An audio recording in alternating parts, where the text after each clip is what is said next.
all these years and I'm still not ready. Saseni guys, it's your girl Vian and welcome to my space. If you're new here, karibu sana, and if you've been here before, good to see you again. Gone are the days when impressing people was the in thing. When going to posh hotels just to get mirror selfies with high-end phones was such a big deal. Despite doing all this, a void sat deep down my heart. I needed to know my purpose in life, and that is when I decided to start the journey of chasing dreams. Walk with me. But before that, let's go back to where it all started. I was born and raised in Dandora, in a family setup of 3 girls. My eldest sister was 10 years older than me, and then the other one was 8 years older. So unaona, there's a age difference that was there. Meaning when I was in the lower primary, my sisters were in the upper primary, and it got to a point now they had advanced to high school. So most of the times I was home alone now with my mom. But along the way, one of my aunties died, and my mom took in my cousins. There were 2, Emma and Kevin. But Emma wasn't with us most of the time. Sometimes she was with us, sometimes she was with other relatives. Kevin is the one that was really with us like the entire time. He became the brother I never had.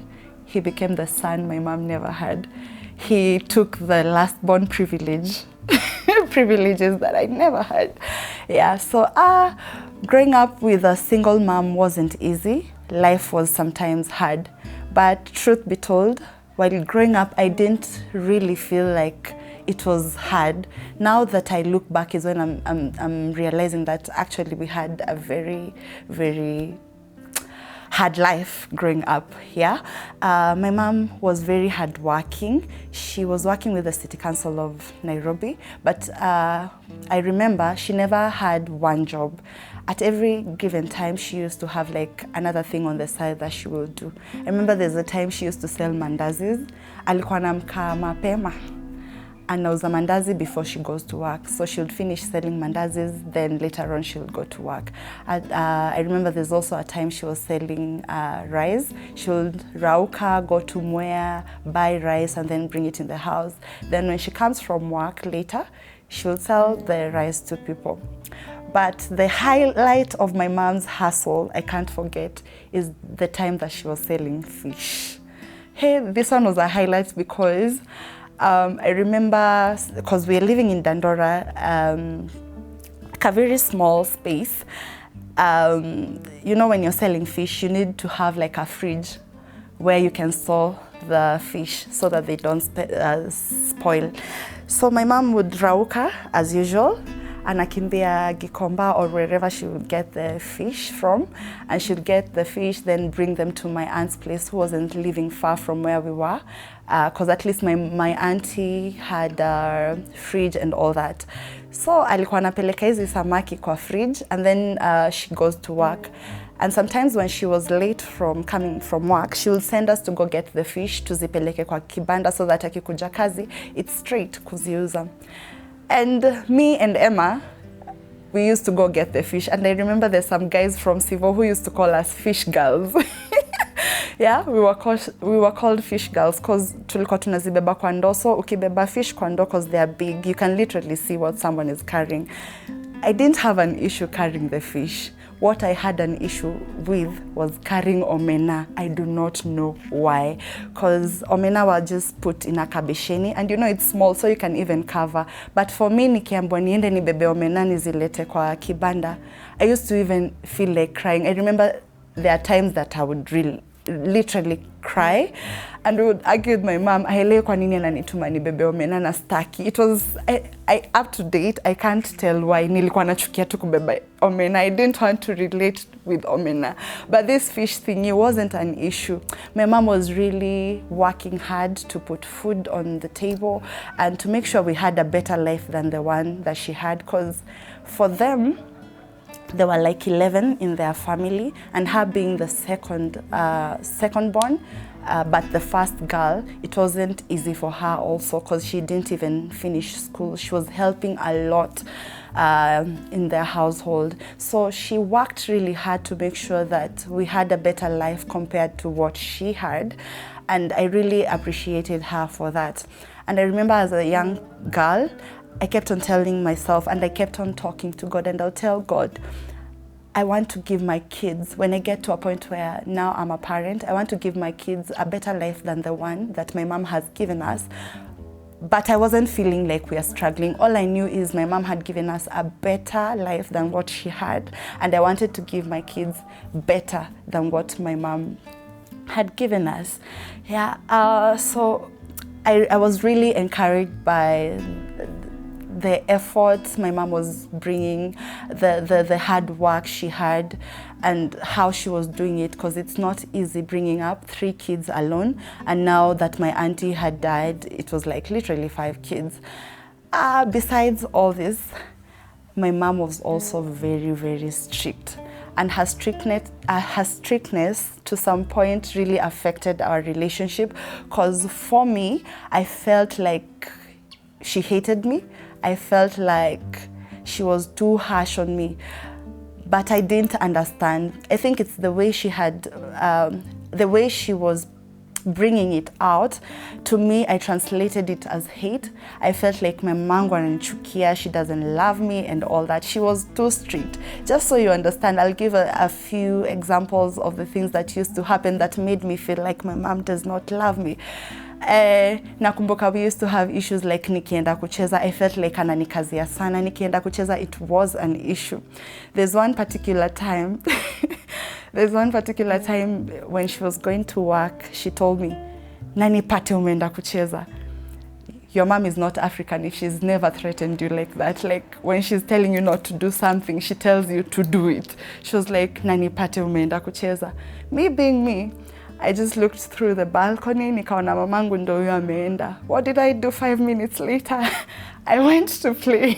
So it's like she forgot something, akienda job. So she came back like 10 minutes later. Whoa. So where I was playing, I can literally see my mom approaching, and I can't go back to the house because maliniko, nikipita niende, she will see me. So I knew I was in trouble. So I hid behind a kiosk. So my mom came, akasimama, like literally where I am, I can literally see her. She said, "Ambia Vian anilete, I don't know what." My goodness. She wants me to bring something for her from the house, na ndio mimi nyuma ya kibanda. So I knew nimeshapatikana. I had no option but kujileta nione.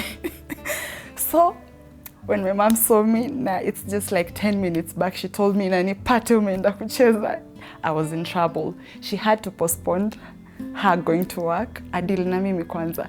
So we went into the house, nikapewa kiboko yangu. It wasn't like just a kiboko. Nilichapwa, guys. Nilichapwa. So to me, I'm like, kwani nachapwa tu juu ya kucheza? I mean, hiyo si makosa, you know. Hiyo si makosa.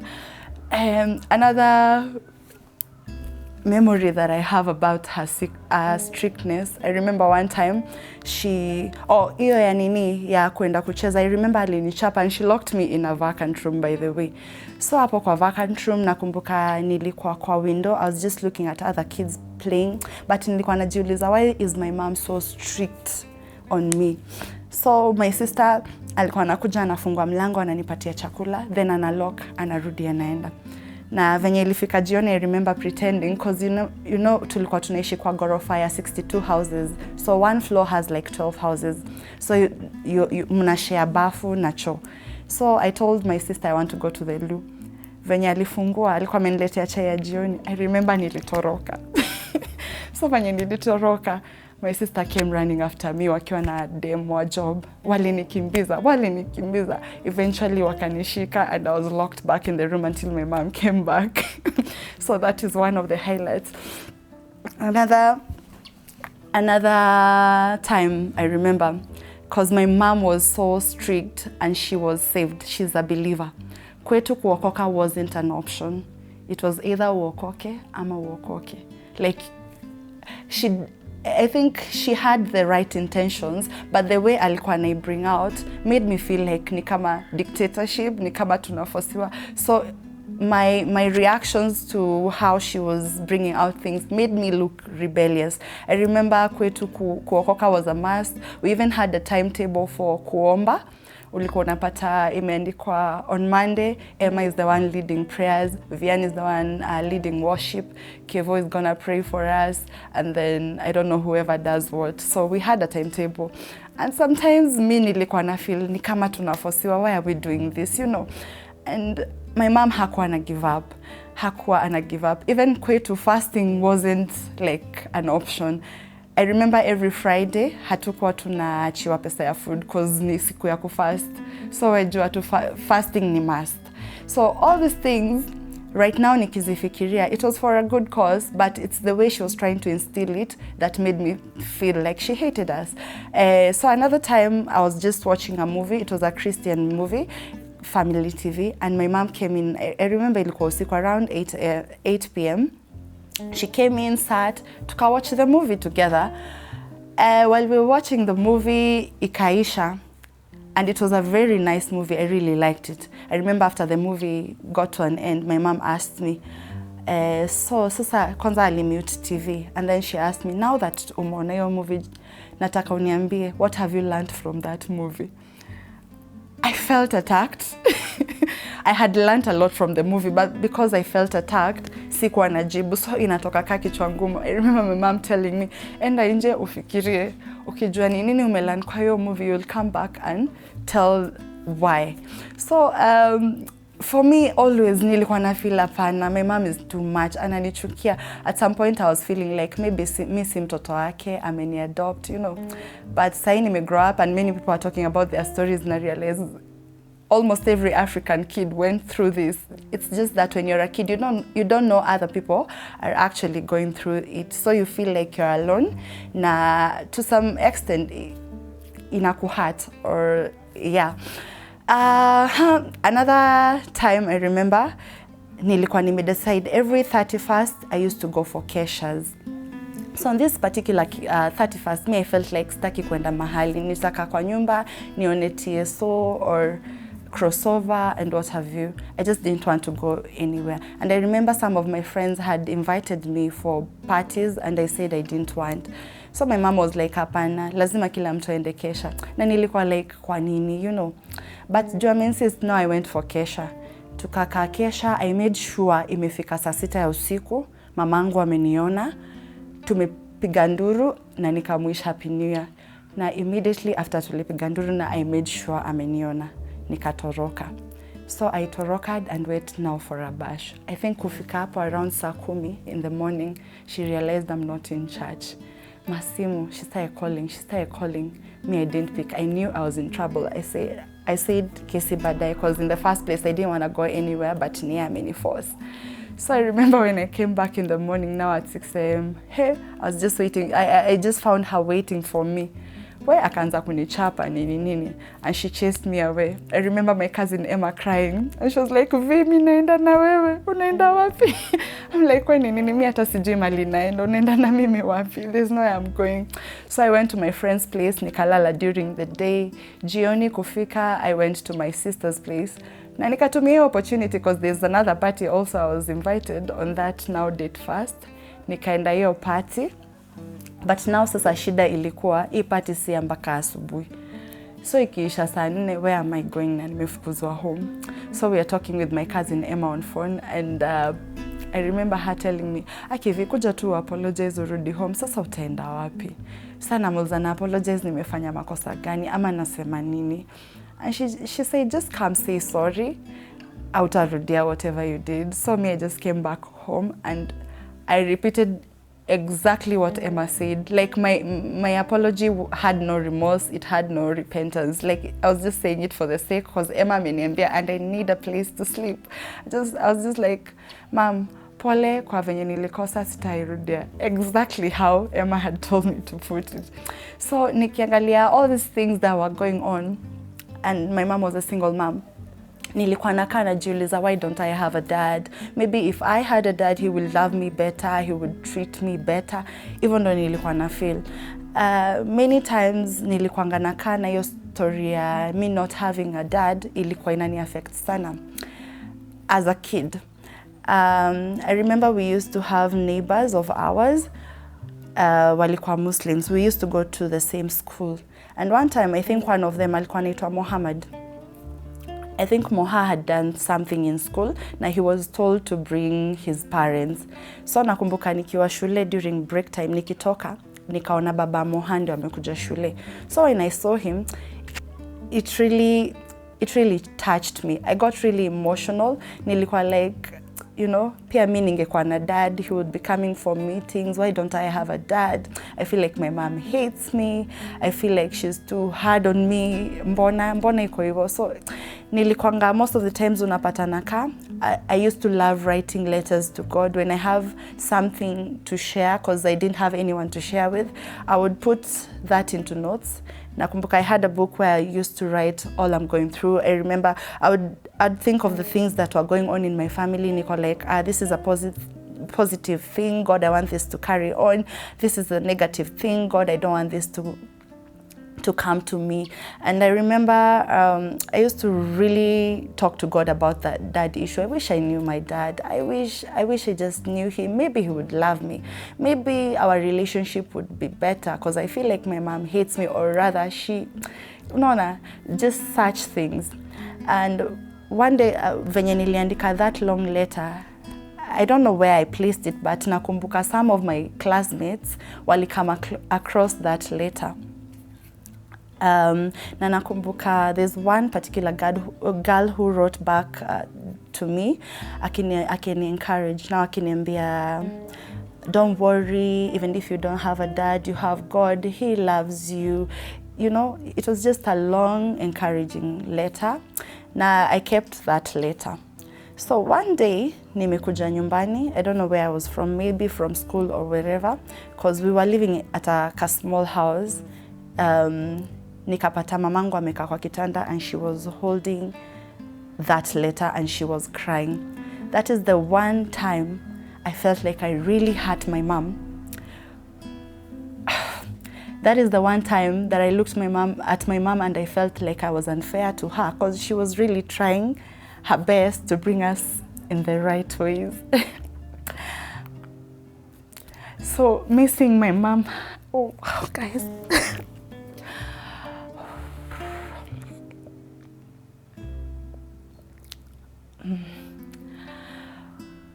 Yeah, missing my mom cry because of that letter made me feel unappreciative, because I felt, much as I felt like she was being hard on me, it was for a good cause. It's just that the way she brought it to me as a child, I didn't understand it.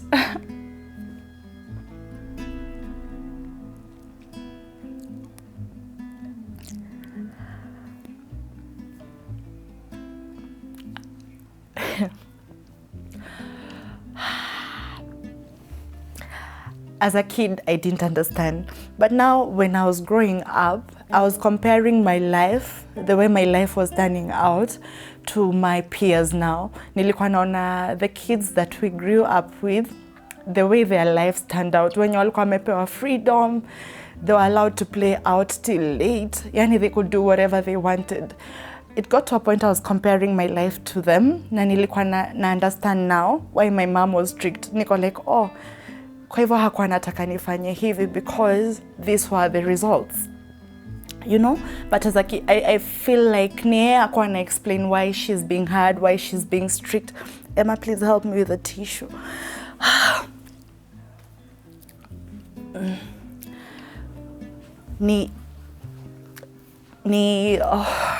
Yeah.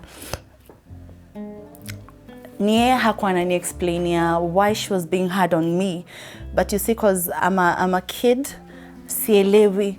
Maybe if she was explaining to me, staki ucheze mpaka late because these are the consequences. I don't want you to play at this kind of area, hidden areas with other kids, because maybe, unajua, how kids sometimes when they're not monitored, the things they're exposed to are not good, because some of my peers unapata wengine walipata mimba hata wakiwa primary, some of them got pregnant very early. So because hakuwa anani explainia, I was translating that to hatred. Na when I saw my mom cry, ilini hurt sana. So I started praying to God, and I thank God because alikuwa na place understanding in my mind as a kid. So nilikuwa na angalia situations around na naelewa, you see, because nilikuwa nakaa naanza kuona, oh, so this is why mom didn't want me to do this, so this is why mom didn't want me to do that. Ndio nikaanza kuelewa, oh, so all these things alikuwa anafanya because of love, haikuwa because of hatred or anything, because she really sacrificed herself.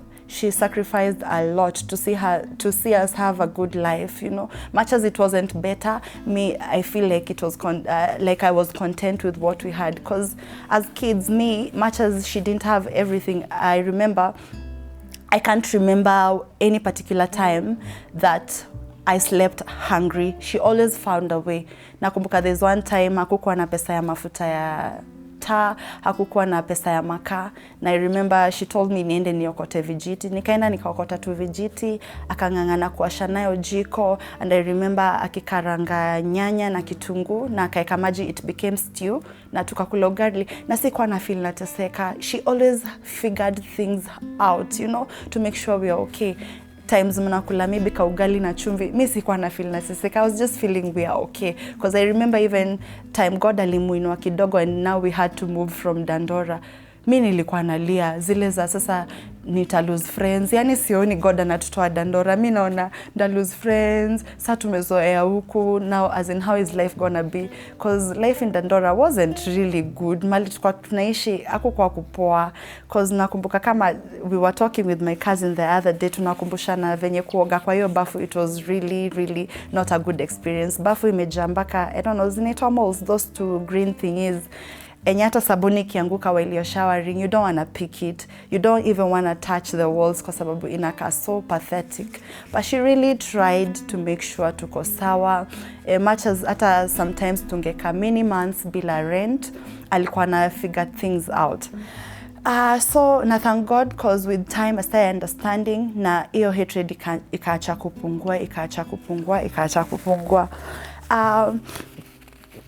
So the more nilikuwa na grow, the more my relationship with my mom started getting better. So just when my relationship with my mom started getting better, sasa nimekuwa mtu mkubwa, it got to a point my mom got sick. Alianza tu kucomplain, nerves zake zinakata, and we couldn't explain why. Alikuwa anaenda very many tests, nerves tu inakata. I remember the first thing I think ilikuwa mikono yake, they stopped functioning, and then at some point she stopped walking. Yani alikuwa na struggle kutembea, and I remember the last day my mom ever walked, ni mimi tulikuwa naye. She told me alikuwa anaendanga, there's this place they used to have electric beds that were doing massages, and they were free. I think the machines were very expensive, so they were just putting it there. They were free, so you go try it. If you like it, you can buy it. So alikuwa ameadvise na mtu aendange huko, maybe zitamsaidia, zitadeal na nerves zake. So I remember this particular time she told me, "Mom, nipeleke Seragem." I think that place ilikuwa inaitwa Seragem. So kutoka mali tulikuwa tunaishi kwa stage, kwa mali tunaishi mpaka stage, I think it was a 5 minutes walk. But on this particular day, we spent like, I think 10-15 minutes, because she was really struggling to walk. Tukafika stage, tukasimamisha matatu. It took us about 2 minutes. Mamangu managed kuinua mguu akanyage gari. So when I'm looking at my mama and she's hurting, I'm just trying to be strong for her, but deep down I was really bleeding. I was really hurting. So tukafika hiyo place, tukafika Seragem. Pia kushuka matatu was an issue. We took about a minute. I thank God that day, kwa barabara watu walikuwa wanapita, it was understanding, walituachia magari, so we passed. So a place, I think it was like on the second floor. My mom couldn't get through the first staircase. Alishindwa kabisa, alishindwa kabisa, alishindwa kabisa. So I remember she called some of those guys, na 3 men came down. We carried her tukaenda kwa hiyo Seragem. So ulikuanga unaingia kwa that massage thingy according to how you've entered the number. If you came number 6 utakuwa hivyo. So there were a lot of people, but because of my mom's situation, that's why I knew it was really bad.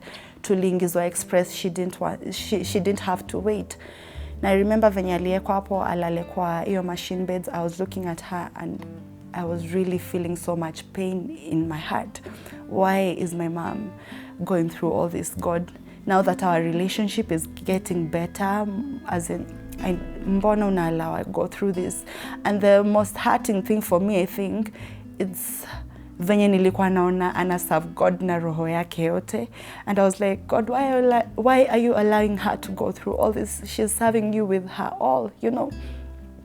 Na when her session was over, I remember alishindwa kabisa. So these guys walitusaidia tena kumbeba mpaka chini.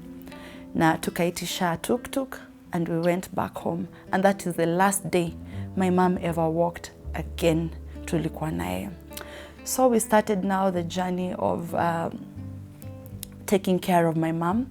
Being a caregiver is not easy because you're dealing with emotions of seeing the person you love suffer, but you still have to be strong for her na umsaidie. So me and my sisters and some of my family members, like my uncle, we were really going through this, and it wasn't easy. Nakumbukanga at some point nilikuwa college, then I got a job. I got a job at some point. Na the hardest thing for me ilikuwa nikitoka either job or college, nakuja napata ambulance home. I was always scared because sijui ambulance inafanya nini kwetu, you know. Nikiona ambulance, I was always scared of getting maybe a bad news or anything. So it was she was bedridden for 2 years and it wasn't easy. Tulikuanga in and out of hospital. Mara amekuwa admitted for 2 months. Tuko Kenyatta, tuko Nairobi West, tuko Coptic. Na it wasn't a good feeling. But my mom never gave up. She was still prayerful. Ulikuwa namsikia kwa room yake anaomba. She's speaking in tongues. She was not giving up. And alikuwa ana declare, I shall not die. I shall live. I shall not die. I shall live. And that thing was really encouraging me that she was still strong. Yani faith yake haikuwa shaken despite all that she was going through. Her faith wasn't shaken. Because I remember one time watu wa kanisa yake wali come home kumuona, and then they started singing a very sad song. No, it wasn't home, ilikuwa hospitali. Wakaanza kuimba and it was a sad song. Aliwastop akawambia, no, don't sing that song here, I'm not dead. Aliwakataza akawambia, imbeni wimbo ya furaha. Imbeni, yani you would look at her, unless uambiwe ni mgonjwa, you wouldn't tell, because alikuwa really strong. Hata akiwa admitted hospitali, she would preach to people, to nurses, to other patients who are admitted there. Yani hakuwa ana give up, hakukuwa ana give up at any point. But now it got to a point, instead of her health getting better, ikaanza kuworsen. Now she started, akaanza kupata other complications, na haikuwa easy. Mara nervous issues, amekuwa diabetic, because you know now she's eating, she's not moving, she's taking a lot of medicine, she's taking food, she started having even blood clots. Haikukuwa rahisi. Nerves zake zikakuwa zimekufa kabisa. Because I remember sometimes akisikia baridi, she would ask us to put warm water in a bottle, then we wrap it in a leso, unamwekea somewhere. So there's this particular time I boiled water, nikaiweka ndani ya chupa. Then I wrapped it in a leso and I wrapped it around her arm. So ikakaa hapo about an hour or an hour and a half. So ikafika time ya mimi kuitoa. When I went to unwrap my mom, nilitoka na nyama. I just realized kumbe she was burning, but her nerves were like really dysfunctional, because she didn't feel it the entire time. I was burning her, and she didn't feel it. So tunatoa naona hapa, she had a very big mark, nilimchoma. And she's like, it's okay, mom, don't worry about it, we'll get through it. Na nikikaa mbele yake, I was just trying to be strong. But behind the scenes, I would really cry a lot. Na nilikuwa nauliza Mungu, why don't you just heal my mom? Why don't you just heal my mom? Na nikienda job, I remember I used to share with my colleagues, but ile ya juju. But there's one colleague of mine, ni kama alikuwa really concerned about the situation. And I remember one time she called me, alikuwa anaitwa Esther Ma. Ma called me and she told me, your mom has suffered for too long, Vian. And you wouldn't know. Sometimes, unaweza pata, she told me, everyone has a purpose in this life. Na maybe purpose ya mamako ashai accomplish. Now you can find that maybe it's you guys who are holding her with prayers. I think it's time you tell God to either heal her or take her. Hiyo kitu ilikuwa really painful. Like it was ilikuwa ina make sense, but it was very painful. Because every time nilikuwa naomba, I tried saying that part of God, heal her or take her. I couldn't bring myself to saying, take her. I used to say, God, heal my mom or let your will be done. So siku moja, niko kwa nyumba at night, I hear my mom praying. In this span of 2 years, she was always saying, I shall not die, I refuse to die, I shall live, I will live, I will live. But on this particular day, I had my mom pray. And for the first time in 2 years, I had my mom say, God, I'm tired. God, I'm tired. That thing really broke my heart because I was still hopeful that it will continue. Life for her would continue and she'll regain her health and we'll go back to normal and our relationship would even be better because our relationship had grown to a level. Nikienda kazi, she would call me, we would laugh, you know. I would hug my mom and not feel weird. I'd tell my mom I love you and not feel weird. You know, the feeling had changed. It's not the same way I used to feel when I was young, like she hated me, you know. So that night that she prayed and said, God, I'm tired, I remember the next morning I woke up. Everyone had a role at home. Unapata sistangu, maybe role yake ilikuwa kumshughulikia in one sector or the other. My main role, I think, ilikuwa kumtengeneza before alale. So she would wait for me no matter how late I come. I would empty the catheter, nimtengeneze net. Hakuwa anataka mtu mwingine afanyange hiyo.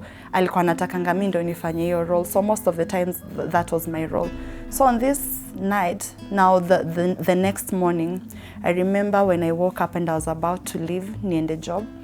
Nikaenda nikaempty catheter na nikamsaidia with whatever she needed. Just as I was about to leave, she called me. Na akaniambia, Mom, come. Please help me, I need help again. And then I helped her with, if you're smart, I think you understand what I'm saying. I helped her with what she needed and I left. And she told me, thank you. So kufika job, I remember we went for breakfast with my friend. Anaitwa Mike. We sat and for the first time I explained to Mike in length how the illness of my mom was affecting me. Tukaongea in length, tukaongea and then tukarudi. And then I called my mom. I asked her, Mom, unaendeleaje? Every time I would call my mom or she would call me, I remember she would say, niko sawa tu, naenda hosi check up, ntarudi. But you remember that previous night she said she was tired. Same to this morning, I called her, Mom, mimi nimefika job, how are you? And for the first time she told me, Mom, I'm not okay.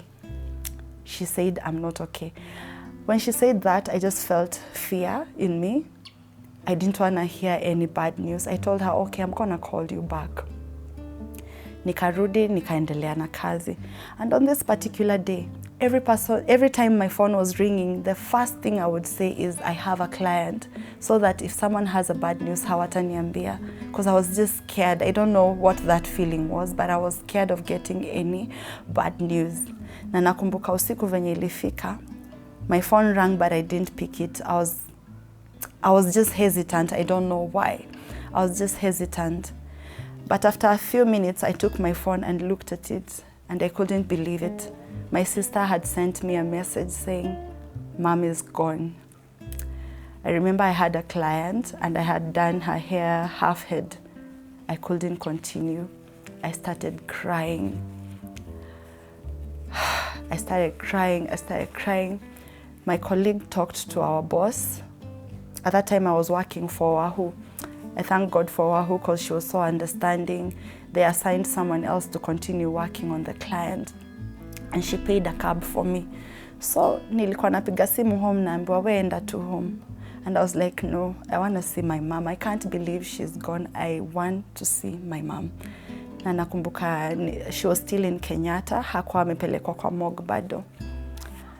We went and I got to where my mom was. She looked like she was just sleeping. I started calling her, "Mom, please wake up. Just one more time, you know? Just wake up."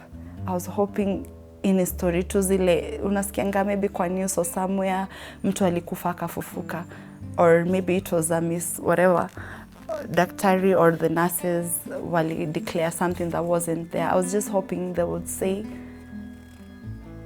it's not it. I was just hoping she will just wake up.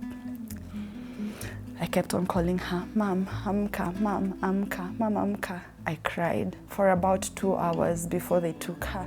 I was just there crying, "Mom, amka, Mom, amka." But she was not responding. Ikafika time, now they had to take her body to the morgue. And as we went home, kufika nyumbani, I found people there seated. Reality na kuhit, ukiona watu wamekuja kuwatembelea, like wow, now it's us going through this. It wasn't a good experience. So kukakuwa na that season of matanga. My friends really stood by me, you know. My colleagues were there for me, my friends were there for me, family. Tulikuwa, yani watu walikuwa nakuja home.